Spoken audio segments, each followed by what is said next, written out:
अगर आपने कभी अपनी टमी के बारे में सोचा है तो आपकी टमी एक स्ट्रॉन्ग दीवार जैसी है, पर कभी कभी इस दीवार के अंदर एक छोटा सा गैप हो जाता है और उस गैप के अंदर से अंदर की जो चीज़ें वो बाहर निकलने लगती है, जैसे कि फैट हो गया जिसको हम मोमेंटम बोलते हैं, या फिर इंटेस्टाइन हो गया।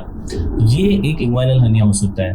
नमस्ते दोस्तों, welcome back to my channel. आज हम बात करने वाले हैं इंग्वाइनल हर्निया की। ये एक बहुत कॉम्प्लिकेटेड चीज़ नहीं है। आफ्टर दिस वीडियो आपको पता चलेगा कि ये it's a very simple thing. ये मर्दों में ज्यादा कॉमन है, बट फीमेल्स में भी इसका इंसिडेंस पाया गया है।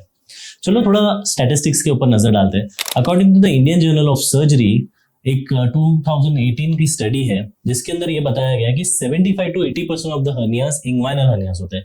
इसका मतलब ये कि मोस्ट कॉमन हर्निया का टाइप है।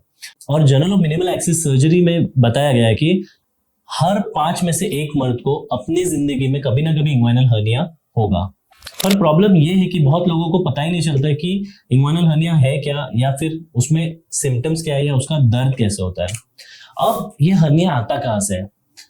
कभी कभी आप भारी चीज उठाओ, या लंबी खांसी, या लंबी कब्ज की शिकायत होगी, या फिर अगर बहुत ज्यादा एज हो गई है, या फिर कोई बहुत क्रॉनिक स्मोकर है या क्रॉनिक टबैको का यूज करता है, उन सब लोगों के अंदर हाई इंसिडेंस ऑफ हर्निया हो सकते हैं। सी वेट ज्यादा उठाने से हर्निया नहीं होता, बट अगर हर्निया होगा और उसके बाद अगर आप ज्यादा वेट उठाओगे तो हर्निया की साइज बढ़ सकती है। और जब आपको ये नोटिस हो कि आपको एक बल्ज है जो खांसी करने के ऊपर बाहर आता है और लेटने के ऊपर अंदर चला जाता है, इसका मतलब है कि आपको ये डॉक्टर को एक बार दिखाना जरूरी है। अब एक इंपॉर्टेंट चीज के बारे में बात करते हैं, वो है ट्रीटमेंट। मैं एक मिनिमल एक्सिस सर्जन हूँ। इसका मतलब यह है कि मैं जो भी सर्जरीज है वो की होल सर्जरीज या फिर छोटे छोटे होल्स की सर्जरी से करते हो। हर्निया की एक बहुत बड़ी सोसाइटी है जिसे हम बोलते हैं यूरोपियन हर्निया सोसाइटी, जो दुनिया में काफी हर्निया के ऊपर स्टडीज और रिसर्च करते हैं। उनके मुताबिक भी हर्निया की जो ट्रीटमेंट है वो मिनिमल एक्सेस के तरीके से, जैसे कि लैप्रोस्कोपिक सर्जरी या रोबोटिक सर्जरी से बड़ी आसानी से हो सकता है। अब लैप्रोस्कोपिक सर्जरी में हम लोग 3 से 4 छोटे छोटे छेद आपके शरीर में करके इस हर्निया को फिक्स कर देते हैं। और according to the Indian journal of medical research, अगर आप लैप्रोस्कोपिक हर्निया सर्जरीज के थ्रू जाते हो या फिर लैप्रोस्कोपिक सर्जरीज के थ्रू जाते हो तो आपका जो रिकवरी है वो 3 से 5 दिन के अंदर ही कंप्लीट हो जाता है, और आप अपने काम पे 1 हफ्ते के अंदर तक वापस से लौट सकते हो, जिसकी वजह से आपका जो लॉस ऑफ वर्क है वो काफी कम हो जाता है, प्लस रिकवरी बेटर हो जाती है, इन्फेक्शंस कम हो जाते हैं, एंड स्कार्स आर आल्सो कम। सो ओवरऑल लैप्रोस्कोपिक सर्जरी या minimal access surgery is very good choice for the treatment of hernia.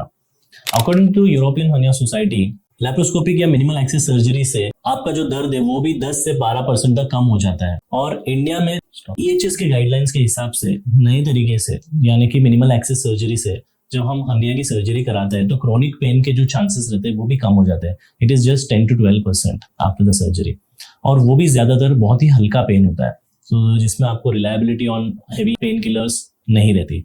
पुराने मेथड में कभी कभी आपको जो chances of pain it is much more. Okay, so ये भी एक कॉस्ट बचाने का कारण बन जाता है।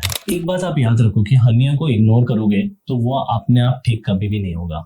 According to the journal of clinical medicine and diagnostic research in 2019, उन्होंने एक स्टडी किया था जिसमें ये बताया गया था कि हर्निया का इलाज आप अगर ना करोगे तो 10% केसेस में आपके अंदर ऐसे कॉम्प्लिकेशंस हो जाते हैं जो कि आपको आगे चल के जानलेवा भी हो सकते हैं।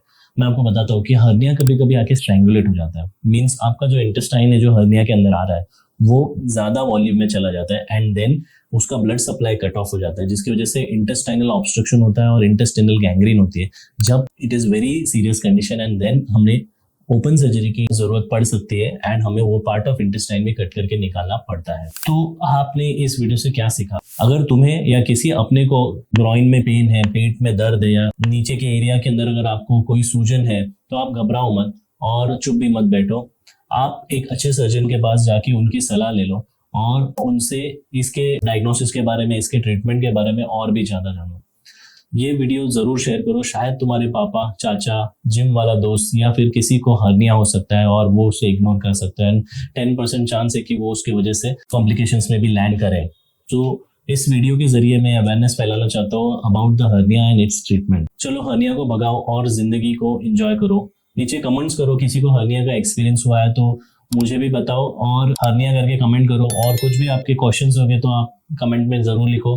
I will always reply them. Till then, stay fit and stay hernia free. Thank you so much.